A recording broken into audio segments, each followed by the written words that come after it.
जय हिंद साथियों। मैं लोकेश यूपीएसआई के तेजस्वी बैच में आपका स्वागत करता हूं। कैसे हो आप सभी लोग? उम्मीद करता हूं बढ़िया हो गए। तो साथियों, पढ़ाई कैसी चल रही है आप सब सभी की? ठीक ठाक चल रही है? नहीं चल रही तो कर लो, अभी भी समय है। मैंने कहा ना, तुम्हारा साथ देने के लिए मैं हूं। यदि क्लास से कुछ ना आए तो मुझसे कह सको, और यदि तुम पे कुछ ना आए तब भी मुझसे कह सको, क्योंकि समझाने के लिए हम है ना। हमने आपको बताया था कि हमारी हर क्लास के डिस्क्रिप्शन में हमारे टेलीग्राम का लिंक है। उसके माध्यम से आप हमें अपने क्वेश्चन भेजिए, अपने डाउट भेजिए। आपको जो भी परेशानी हो, जो भी चीज आपको लगती हो ये चीज पूछनी चाहिए, तो आप बताइए ना हमें। हम उसका जवाब देंगे, उसका सॉल्यूशन करेंगे, है ना। तो आपकी हर तरह संभव से जितनी भी मदद हो सकेगी उसके लिए हम हैं। ठीक है मेरे भाई। तो आप कम से कम मेहनत तो करो। इतना तो कर सकते हो, पढ़ तो सकते ही हो, तो पढ़ लो। ठीक है। तो आज जो हमारा चैप्टर है वो है एलसीएम और एचसीएफ। ठीक है मेरे भाई। लघुत्तम समापवर्तक और जी महत्तम समापवर्तक। तो चलते हैं अपनी क्लास की ओर, ज्यादा समय न लेते हुए। बाकी पढ़ते रहो मेरे भाई।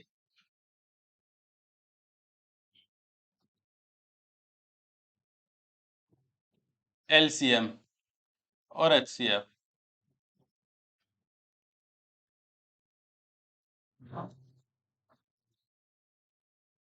एचसीएफ मेरे भाई, आज हम एलसीएम पढ़ेंगे, लेकिन छोटी छोटी चीजें एसटीएम में भी कवर करेंगे। तो आज क्या हो सकता है नेक्स्ट क्लास भी एलसीएम से आए। तो हमें क्या करना है? हमें पहले काम करना है, एक चीज क्लियर करनी है। यदि दोनों को साथ साथ लेके चलेंगे हो सकता है कुछ कंफ्यूजन रह जाए, है ना। तो इन चीजों को हम अभी कवर करेंगे, दोनों को, और इन्हें डिटेल में समझेंगे कि एलसीएम क्या है, एचसीएफ क्या है। तो एलसीएम है लिस्ट कॉमन मल्टीपल। ठीक है मेरे भाई। इसमें क्या है? मल्टीपल। ये क्या है? Highest common factor. ये क्या है? फैक्टर। हाई यानी हाईएस्ट कह लो या फिर हाई कह लो। ये लिस्ट कह लो या लो कह लो, बात एक ही है। कोई दिक्कत ना, हमारी समझ में आना चाहिए। अब देखो फैक्टर क्या है। मान लो मैं कोई एक संख्या ले लूं, या मल्टीपल क्या है ना। तो मैं कोई संख्या ले लूं, मान लो मैंने 6 ले लिया। क्या ले लिया? 6। अब मैं इसके फैक्टर कर लूं। क्या फैक्टर कर लूं? फैक्टर क्या होता है मेरे भाई? फैक्टर होता है गुणनखंड। गुणनखंड। और मल्टीपल क्या होता है? गुणांक। क्या होता है? गुणांक। मैंने 6 लिया, मुझे 6 के फैक्टर करने हैं, और मुझे 6 का मल्टीपल करना है। ठीक है मेरे भाई। अब देखो, फैक्टर, 1 से 6 कट जाएगा। भाई गुणनखंड क्या है? यही तो है। 1 से कट जाएगा, 2 से कट जाएगा, 3 से कट जाएगा, और 6 से कट जाएगा। तो ये क्या हो गए? ये 6 के फैक्टर हो गए। अब देखो, मल्टीपल। जो संख्याएं 6 से कटेंगी, जो संख्याएं 6 से कटेंगी वो मल्टीपल है। ठीक है। 6, 12, 18, 24, डॉट डॉट डॉट, पता नहीं कितना। भाई इस चीज का अंदाजा थोड़ा ही है। छोटे छोटा तो हम पता लगा सके, अब बड़ा तो कितना भी हो सके, है ना। ना मुझे पता, ना आपको पता, ना गूगल को पता। ठीक है। अब देखो मल्टीपल क्या है। मल्टीपल यानी कि गुणांक। गुणांक जिसको 6 डिवाइड कर दे। क्या कर दे? 6 डिवाइड कर दे। और फैक्टर क्या है? जो 6 को डिवाइड कर दे। हमने पिछली क्लास में बताया था जब गुणनखंड पढ़ाया था, है ना। जिन भाइयों ने देखा है उन्हें अच्छे से पता होगा। अब देखो, ये तो हो गए 6 के। अब इसमें क्या है? जब हम एलसीएम निकालेंगे, क्या निकालेंगे? एलसीएम। तो एलसीएम में छोटी से छोटी संख्या रखें। मल्टीपल की कौन सी? मल्टीपल की छोटी से छोटी। यानी कि अगर मैं ये कहूं 6 का एलसीएम क्या होगा, तो 6 का एलसीएम 6 ही होगा मेरे भाई। क्या होगा? 6 का एलसीएम 6 ही होगा। और मैं ये कहूं कि एचसीएफ क्या होगा, तो उसमें बड़ी से बड़ी रखेंगे। यानी अगर बड़े से बड़ा क्वेश्चन है पूछ रहा है, तो वो एचसीएफ की बात कर रहा है, यानी कि मैसे की, महत्तम समापवर्तक। ठीक है मेरे भाई। अब वो एचसीएफ की बात करेगा तो बड़े से बड़ा पूछेगा, एलसीएम की बात करेगा तो छोटे से छोटा पूछेगा। इतनी बात क्लियर होगी होगी आपके, है ना। अब देखो, अगर मैं यहीं एक और ले लूं, क्या, 8 ले लूं मान लो। 8 मैंने ले लिया, तो 8 के फैक्टर कौन कौन से बनेंगे? 8 के फैक्टर,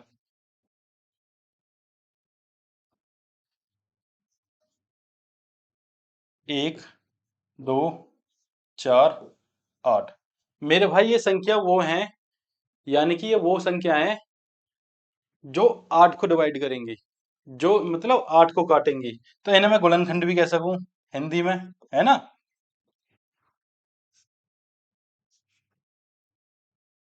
ये गुणनखंड भी है आठ के, ठीक है। और मैं यदि मल्टीपल की बात करूं, जिनको आठ काटेगा, है ना, तो सबसे छोटा कौन सा है? आठ, 16, 24, 32, यानी कि गुणांक। ठीक है मेरे भाई, ये चीज क्लियर हुई होगी। आठ, 16, 32, 24, 32, आगे क्या है? आगे इन्फिनिटी भी है, पता नहीं कितना, लेकिन ये लिमिटेड है भाई। गुणनखंड क्या है? लिमिटेड है। ये बात क्लियर हो गई। देखो इतना समझ में आ गया। अब देखो मैं ये एक बात कहूंगा, मैंने किस किस का बताया तुम्हें? छह का बताया और आठ का बताया। मैं वो आपसे ये कहूँ, इनका एलसीएम बताओ, यानी इनका लैसा क्या होगा? लघुत्तम समापवर्तक, इनका क्या होगा एलसीएम? अब देखो, मैंने क्या कहा था? मैंने कहा था जो मल्टीपल होगा छोटे छोटा, वही तो लैसा हो रहा है, छोटे छोटा। तो मल्टीपल क्या है देखो, आठ का मल्टीपल यहाँ आठ है, इसमें आठ नहीं है। यहाँ 16 है, इसमें 16 नहीं है। यहाँ 24 है, इसमें 24 है। देखो यहाँ 24 है, यहाँ क्या है? यहाँ 24 है, ये रहा। यहाँ पे 24 है और इसमें भी 24 है।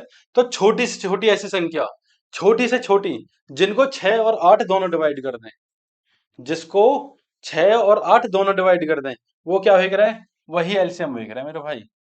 बात आ गई समझ में? बात आ गई समझ में? बहुत अच्छे से देखो। हालांकि एलसीएम सब पे आते होंगे, लेकिन हमें क्या, हमें बेसिक मजबूत करना। जब बेसिक मजबूत होगा ना, तभी तो हम आगे बढ़ेंगे, है या ना। अब देखो, जो छोटी से छोटी संख्या, अब देखो छह भी ऐसी नहीं है।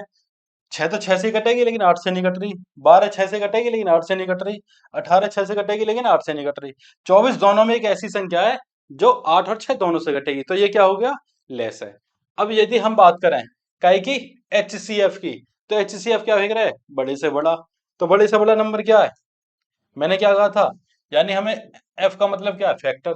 हम फैक्टर ही ढूंढ रहे हैं, यानी कि गुणनखंड। अब देखो, एक, एक, दो, दो, तीन, तीन, यहां तो है नहीं। यहाँ चार, यहाँ चार नहीं है। अब देखो कौन सा हुआ? भैया ये तो दो ही है।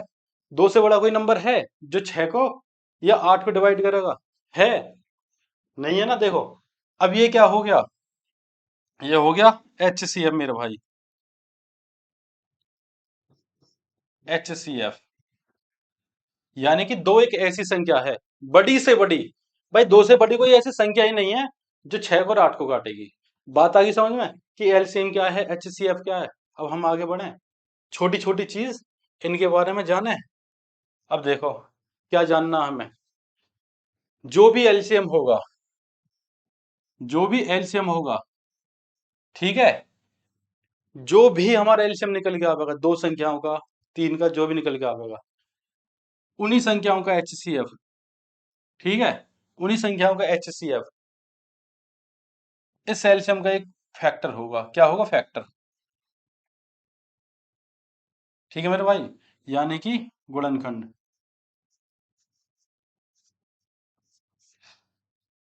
किन्हीं भी दो या तीन संख्याओं का जो भी एचसीएफ, वो सॉरी एलसीएम होगा।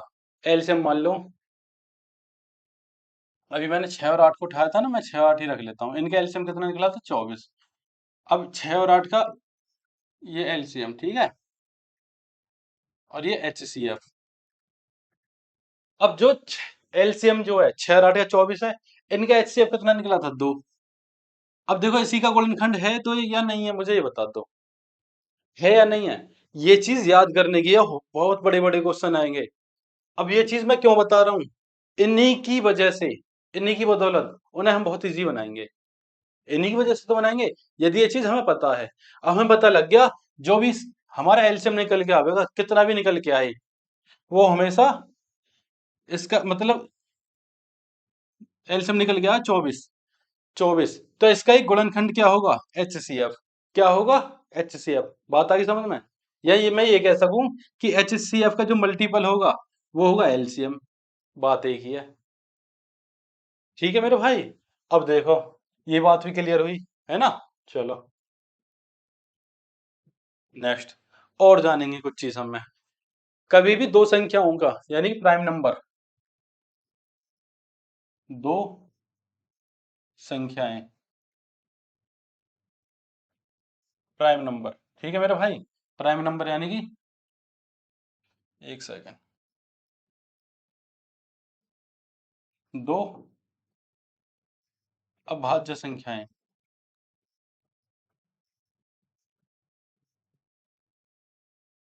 प्राइम नंबर है ना। ये जो जो मेरे भाई अभाज्य संख्याएं सीबीएसई वाले नहीं समझते ना, उनके लिए लिख रहा हूं मैं इंग्लिश में प्राइम नंबर, ठीक है ना। यानी कि प्राइम नंबर, ठीक है, का लेस है, का लेस है यानी कि एलसीएम, ठीक है। हमेशा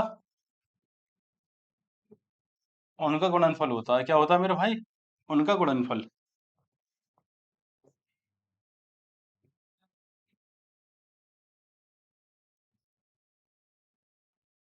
गुणनफल होता है।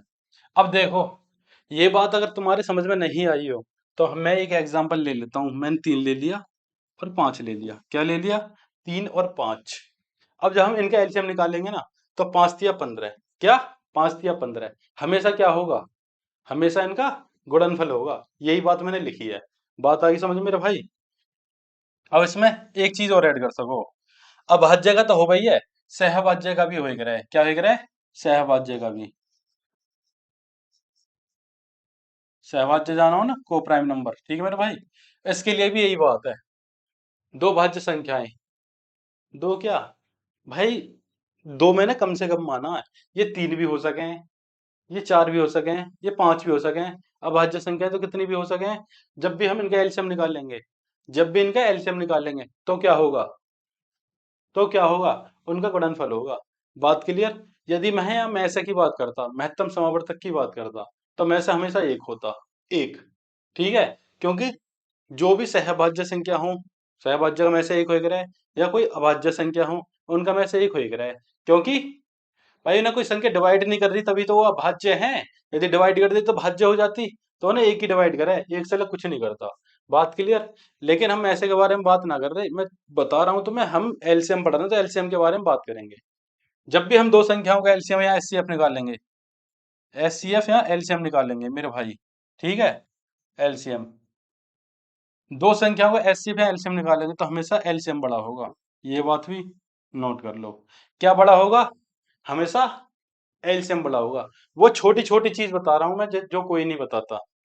अब मैंने निकाला था ना 6 8 का एलसीएम कितना आया था? 24। एचसीएफ कितना आया था? 2, है ना।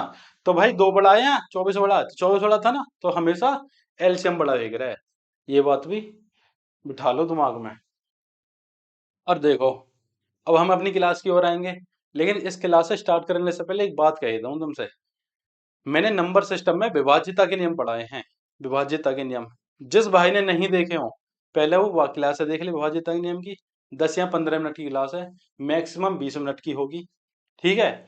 और जब विभाज्यता के नियम देख लो, तब ये क्लास देखना, तभी बहुत बढ़िया समझ में आएगा मेरे भाई। बहुत बढ़िया। मैं कह रहा हूँ क्लास हम इतना इजी बना देंगे, मात्र किससे? विभाज्यता के नियम से। यदि आते हैं ना तुम पे, तो मजा ही आ जाएगा। मजा ही आ जाएगा। तो ये मेरा पहला क्वेश्चन है। फिर भी कह रहा हूं, मैं अब भी कह रहा हूं, सबसे पहले देखो, कह के आ रहा हूँ, बस क्लास जाके देख लो। जिन्होंने नहीं देखी हो, जिन पे आते हो मत देखने, कोई जरूरत ही नहीं है, स्किप करो, कोई दिक्कत ना। फिर हम यहाँ पढ़ ही रहे हैं, काम जारी रखेंगे, ठीक है। पहला क्वेश्चन हमारा, 15 24 35 54 का लघुत्तम समावर्तक क्या होगा? देख, ठीक है। यानी एलसीएम पूछ रहा है, इसका एलसीएम क्या होगा। तो हमारे जितने भी क्वेश्चन है एलसीएम के ही हैं, एलसीएम के ही हैं। इससे नेक्स्ट क्लास भी हो सके एलसीएम की हो, उससे नेक्स्ट भी एलसीएम की हो, जब तक सारे, मतलब सारे हर टाइप का क्वेश्चन कवर ना कर लेना हम एलसीएम में, हर टाइप का, तब तक आगे ना बढ़े। तुम ये कहोगे गुरुजी ने कुछ छोड़ा ही ना, मजा ही आ जाएगा मेरे भाई, ठीक है। अब देखो, इसमें कह रहा 15 24 35 54 का लघुत्तम समापवर्तक क्या होगा? समापवर्तक कह लो या समापवर्तक कह लो, बात एक ही है। लिस्ट कह लो या लो कह लो, बात एक ही है। हमें समझ में आना चाहिए, छोटी से छोटी की तो कह रहा है भाई, लो। अब देखो, लो से याद आया, पढ़ाई के नाम पे तुम भी लो हो जाते होगे, है ना, जैसे फोन की बैटरी लो हो जा, उसमें भी रील ही देखते होगे वैसे, रील देखते देखते लो कर देते होगे बैटरी अभी। क्लास देखते देखते लो करो तो बात समझ में भी आवे। अब देखो, हमारा क्वेश्चन एलसीएम निकालो इसका। अब सबसे पहले हमारा काम क्या है? इसमें यूनिक नंबर ढूंढो, यूनिक। यदि तुम यूनिक नंबर ढूंढोगे, भाई हम क्वेश्चन करेंगे, देखो हमें वहां क्या है, हमें विस्तार से नहीं बताना, विस्तार से नहीं बताना, हमें खाली अपना आंसर ढूंढना है, आंसर ही तो ढूंढना है। तो उन्हीं चीजों को बता रहा हूं मैं, थोड़ा सा बस कंसंट्रेट कर लिया ना, तुम भूलोगे ही ना कई चीज है। अब देखो यूनिक नंबर मैंने ढूंढे, एक तो मुझे मिला है 54, जो 9 से घट रहा है। किससे? 9 से। अब विभाज्यता का नियम क्या था हमारा? जिन संख्याओं का योग 9 से घटेगा, संख्या 9 से घटेगी। जब यहाँ 54 9 से घट रहा है, तो ऑप्शन भी 9 से घटेगा। बात क्लियर? क्लियर? तो 9 से काट के देख लें। 7 6 13, 13 5 18, भाई ये तो 18 है। तो ये तो सारे ही 18 हैं, क्योंकि 5 6 7, ये देखो आगे पीछे ऊपर नीचे कर दिया इधर उधर, है ना? तो ये सारे 9 से कट रहे हैं, मतलब किससे? 9 से।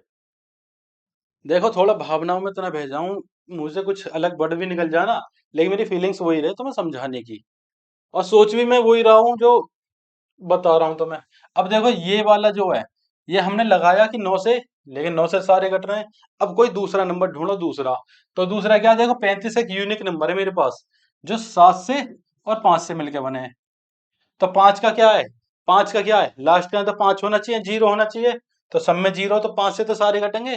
तो मेरे भाई 7 से काट के देख लो। किससे? 7 से। ठीक है। अब देखो 7 एकम 7, और 65 नहीं कट रहा, पहला नहीं है। 7 एकम 7, 7 अट्ठे 56, ये कट रहा है। अब देखो आ गया हो 7 निम 63, 27 नहीं कट रहा। 7 अट्ठे 56, 7 एकम 7, ये भी कट रहा है। ठीक है मेरे भाई। अब हमारे पास क्या आ गए? हमारे पास दो ऑप्शंस आ गए। कौन से आ गए? दो ऑप्शंस। ये नहीं कट रहा। अब देखो भाई ऑप्शन ही ऐसे, हम क्या करें, हमने दो तो बिल्कुल अलग कर दिए ना। अब देखो यूनिक नंबर भी हमने ढूंढा, दूसरा यूनिक नंबर और ढूंढो। दूसरा कौन सा है? मेरे भाई 24 नहीं है। 4 से कट रहा, नहीं कट रहा? 4 सिंह 24, सीधी सी बात है, ऑप्शन भी 4 से कटेगा। 4 का नियम क्या है? बताया था ना, लास्ट की दो दो डिजिट या तो डबल जीरो हो, या 4 डिवाइड कर रहा हो। समझा रहा हूं, इतना समय तब लग रहा है, सीख जाओगे, चुटकियों में उड़ाओगे, सवाल ऐसे उड़ाओगे। समझ गए मेरे भाई? अब देखो 24 में 4 है, तो ये 4 डिवाइड करेगा 60, बिल्कुल करेगा, करेगा नहीं करेगा? तो ये सही है। 70 डिवाइड हो जाएगा 4 से? नहीं होगा, ये गलत है। तो हमारा जो राइट ऑप्शन आया कौन सा है? बी। आ गया ना समझ में? बेहतरीन तरीके से पढ़ाया मैंने, समझाया भी बेहतरीन तरीके से। ठीक है मेरे भाई, चलो मारो स्क्रीनशॉट, सीख लो। वैसे हमें स्क्रीनशॉट की जरूरत नहीं है ना? नेक्स्ट क्वेश्चन चलो। 52 78 और 156 का लघुत्तम समावर्तक क्या होगा? अब देखो, तुम्हें कुछ चीज दिख रही है? मुझे क्या दिखाई दे रहा है इसमें? इसका मल्टीपल ये है, और इसका भी मल्टीपल ये है। भाई ये इसका 3 गुना है, ये इसका 2 गुना है। दिख रहा है नहीं दिख रहा? दिख रहा है। और जब भी ऐसा हो, मल्टीपल दे रखा हो, तो उसका जो एलसीएम होगा बड़ी संख्या होगी। कौन सी होगी? बड़ी संख्या। मैंने बताया ना, कुछ चीजें ना हम क्वेश्चन के साथ ही क्लियर करेंगे। तो बस अब देखो चीज क्लियर हो रही है हमारी। अब इसका जो लघुत्तम सामर्थ्य क्या होना चाहिए? 156 होना चाहिए, नहीं होना चाहिए? चलो आप ही बता दो। होना चाहिए मेरे भाई। 156 राइट आंसर है ना? भाई हमें समय बचाना है एग्जाम टाइम में। और एक चीज और बताऊं तुम्हें, जब भी एग्जामिनर तुम्हें क्वेश्चन देगा, तो कहीं ना कहीं इतना वीक पॉइंट रखेगा कि अगर चीजें आती हैं हम पे, तो चुटकियों का सवाल है। और चीजें नहीं आती तो हमें ऐसा लगेगा एग्जामिनर ने दे क्यों दिया, हमें तो टाइम लग रहा है ना, घंटे खराब हो गए हमारे। लेकिन वो कहीं ना कहीं वीक पॉइंट छोड़ा है, जो तुम्हें या हमें नहीं पता होता। तो वहां क्या हो जाए, क्वेश्चन गलत हो जाए। अब देखो 30 120 और 450 का लघुत्तम सामर्थ्य क्या होगा? ठीक है मेरे भाई, क्या कह रहा? 30 120 450 का एलसीएम। तो हम एलसीएम पढ़ रहे हैं, तो एलसीएम ही आएगा। अब देखो 450 जो है, 450 यानी 450 में भी 10 हटाओ। एक चीज और बता रहा हूँ, देखो ध्यान ना रही मुझे। यदि किसी संख्या में यानी कि एलसीएम निकलवा रहा है, तो एलसीएम सीधी सी बात है। अब ये 450 हो या 120 हो या 10 हो या कुछ भी हो, यदि इकाई का अंक 0 है, तो मेरे भाई आंसर में भी यानी एलसीएम में भी इकाई का अंक 0 आएगा। यह बातें भी क्लियर कर ली हो। जैसे 450 दे दिया, तो हमारा 5 3 4 वाला आंसर ना होगा, 0 वाला ही आंसर होगा। लेकिन हम तो सब में 0 है ना? अब देखो 450 मैंने क्या कही, 9 से कट रहा है, 45 नहीं कट रहा, 4 5 9। ठीक है। अब विभाज्यता के नियम में भी 9 का ही तरीका लगा लो। 15 कट जाएगा, 5 1 6 नहीं कटेगा, 8 1 9 ये कट जाएगा, 2 1 3 नहीं कटेगा, 2 2 4 5 ये भी कट जाएगा। अब हमारे पास दो ऑप्शंस हो गए, है ना, दो ऑप्शंस हो गए। अब देखो 450, दूनी 900 और चौका 1800 और पंजे 2250, यानी 450 डिवाइड कर रहा है ना 120, जीरो जीरो खत्म, 12 कम 12, 12 पंजे 60 कट रहा है, 30 से ये भी कट रहा है। अब देखो दोनों संख्या, यानी कि ये भी कट रही है और ये भी कट रही है, इन तीनों से। तो हमारा जो एलसीएम हो रहा है क्या हो रहा है, छोटे से छोटा ही तो बताया था मैंने, हम छोटे से छोटा पकड़ेंगे। तो हमारा जो मल्टीपल होगा सबसे छोटा कौन सा होगा, 1800, यही हमारा आंसर हो जाएगा मेरे भाई। ठीक है, बात क्लियर। ये एलसीएम जो है ना, इन्हें तो तुम ऑप्शन से उड़ाए करो, ऑप्शन से उड़ा दोगे चुटकियों में, चुटकियों में होंगे सवाल, सीख रहे हैं, सारी तैयारी यही हो जाएगी, काहे टेंशन लो। काहे ने ना बताया होगा ऐसा बता दूंगा तुम्हें। अब देखो 75 90 88 का लघुत्तम समावर्त क्या होगा, 75 90 88 का। अब देखो हमें यहाँ कॉमन क्या मिला, भाई यहाँ हमें 9 मिल गया, 90 में 9 मिल गया।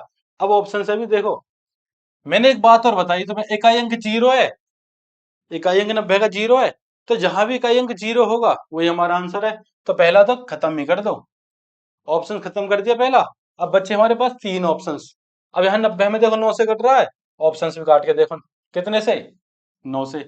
8 1 9 9 बिल्कुल कट रहा है, 9 7 1 9 ये भी कट रहा है, 9 9 ये नहीं कट रहा, इसे भी उड़ा दो। अब हमारे पास कितने ऑप्शंस बचे, दो बचे, नहीं बचे।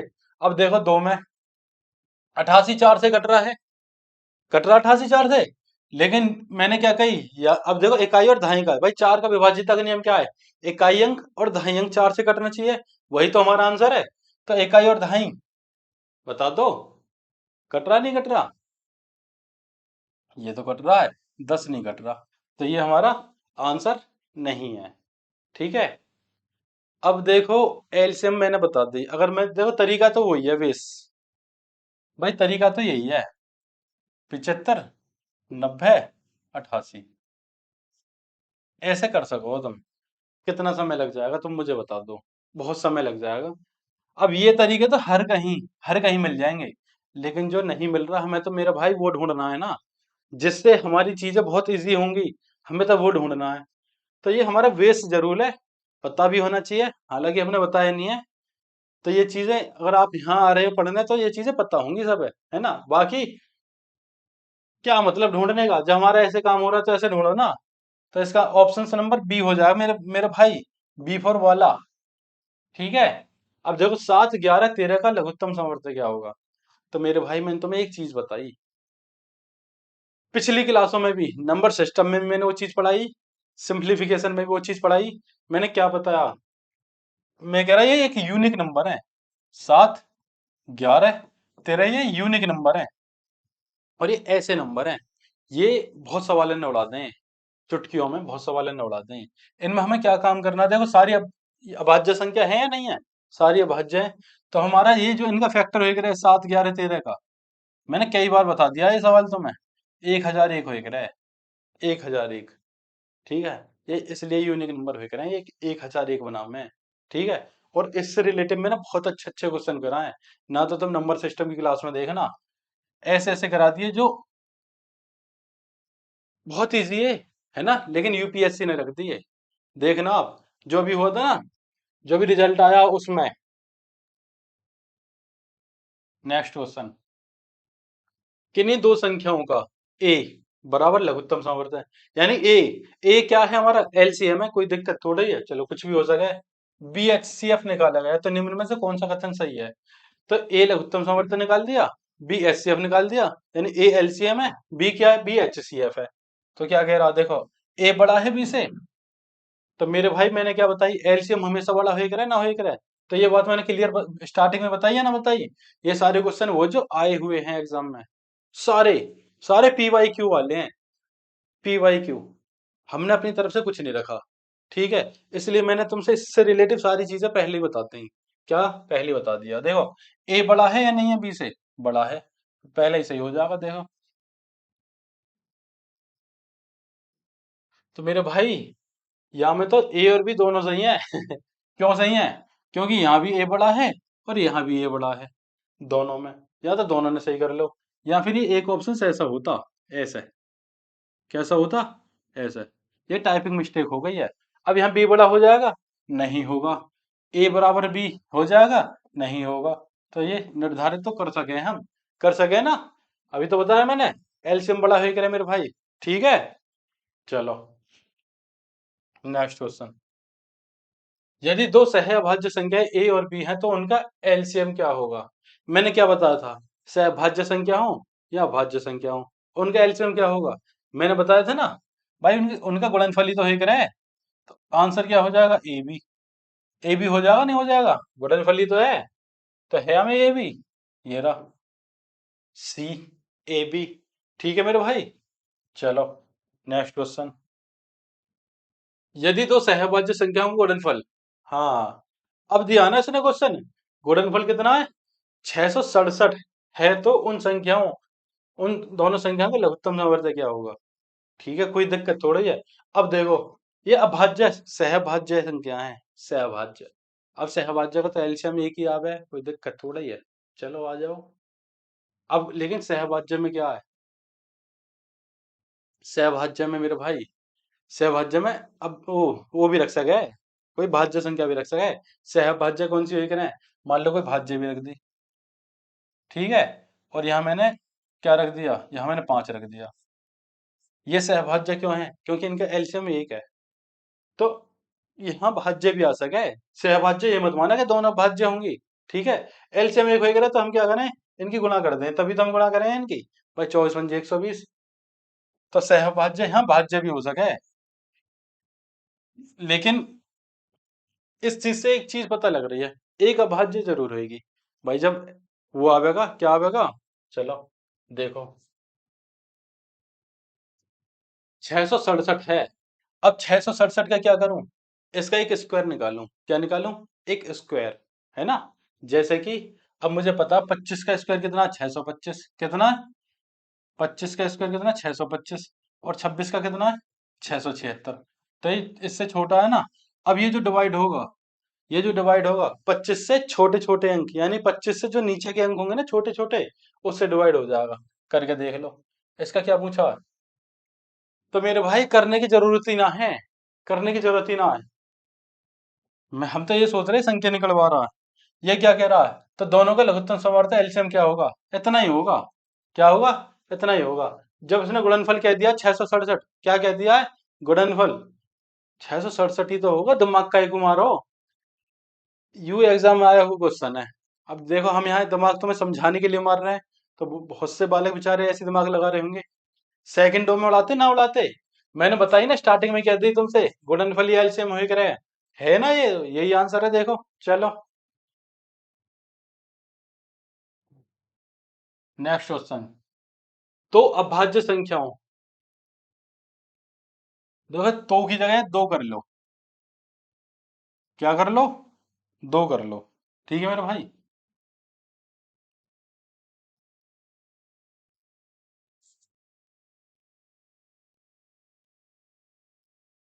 इसे भी हटाओ क्वेश्चन को, और इसे भी हटाओ।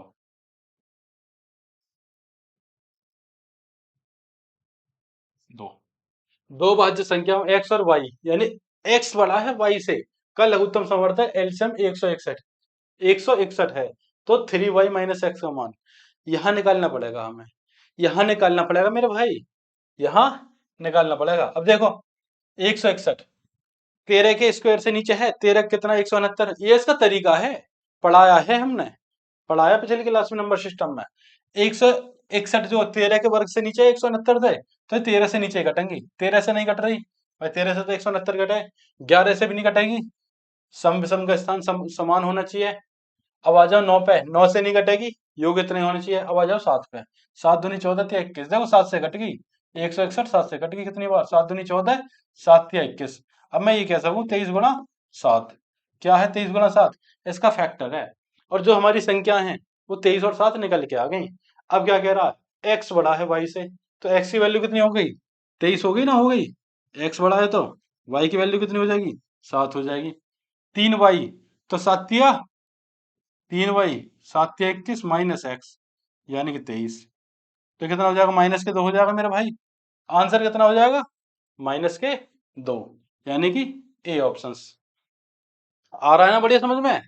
यदि कोई दिक्कत हो तो बता दियो। हाँ हाँ, कोई दिक्कत ना होनी चाहिए मेरे भाई। चलो, तीन क्रमागत प्राकृत संख्याओं का गुणनफल कितना है? 210 है। तीन क्रमागत प्राकृत संख्याओं का गुणनफल कितना है? 210 है। तो सबसे छोटी और बड़ी संख्याओं का अंतर, क्रमागत आ रही हैं तीन प्राकृतिक संख्याएं, कोई दिक्कत ना है। क्रमागत का क्या मतलब है? लगातार होंगी तीनों। तो ये क्या है? यह सवाल है, अपने आप करना, ये HW है। ठीक है मेरे भाई, यह सवाल है, अपने आप करियो। सही सवाल है, हैं? कोई दिक्कत ना होनी चाहिए। और कमेंट सेक्शन में इसका आंसर बताइए मुझे, यदि क्लास देख रहे हो तो। ना देख रहे तो कोई बात ही ना है ना। चलो, चार क्रमिक संख्याओं, क्रमिक ये क्रमागत ही मान लो, कोई दिक्कत ना है इसमें भी। संख्याओं को लघुत्तम समवर्तक एलसीएम 60 है। पहली दो संख्याओं का योग चौथी संख्या के बराबर है। चारों संख्याओं का योग कितना होगा? माय गॉड, करो अपने आप। कॉपी पेंसिल लेके बैठे हो तो क्या ऐसे ही बैठे हो, ऐसे ही देख रहे हो? देखो मेरे भाई, पहली संख्या क्या हो गई? एक्स हो गई। दूसरी x+1 हो गई, इनका योग कह रहा है। तीसरी x+2 हो गई, x+3 हो गई। ठीक है, एक दो तीन चार, इनका जब हमने एलसीएम निकाला कितना आया? 60 आया। क्या आया? 60। अब हम इसे लेके आगे काम नहीं कर रहे, हमें तो बस ये काम करना है। कह रहा पहली दो संख्याओं का योग चौथी, पहली दो, यानी इसका और इसका, इसका योग कितना हो जाएगा? 2x+1। चौथी संख्या के बराबर है, तो चौथी संख्या कौन सी है? x+3। कोई दिक्कत थोड़ी है, x इधर लाओ, a को उधर ले जाओ, x बराबर 2 आ गया। x बराबर जब 2 आ गया तो ये मान लो संख्या निकल के आ गई। u 2 हो जाएगी, ये 3 हो जाएगी, ये 4 हो जाएगी, ये 5 हो जाएगी। ये मत समझिए मैंने x मान लिया। अरे x मान लिया तो ज्यादा बड़ा सवाल थोड़ा ही है, बहुत इजी है, एक लाइन का ही है। x से ऐसा इग्नोर कर देख लो जैसे वो तुम्हें इग्नोर करे। ठीक है, मैंने बताई ना तुम्हें। अब देखो क्या कह रहा है, चारों संख्याओं का योग कितना होगा? अरे चारों का योग पूछ रहा है ये तो। 5 5 10 4 14, कितना होगा? B answer. ठीक है मेरे भाई, क्लास कैसी लगी तुम्हें? यदि अच्छी लगी हो तो कमेंट करके बताएं, यदि अच्छी नहीं लगी हो तो क्यों ना लगी, इस बात के लिए भी कमेंट कर दें, क्योंकि हम अपनी गलती सुधार लेंगे। और लग रहा कि कमेंट भी ना करना चाहिए तो डिसलाइक कर दो। ठीक है मेरे भाई, जय हिंद, जय भारत, बाकी पढ़ाई करते रहो। ओके।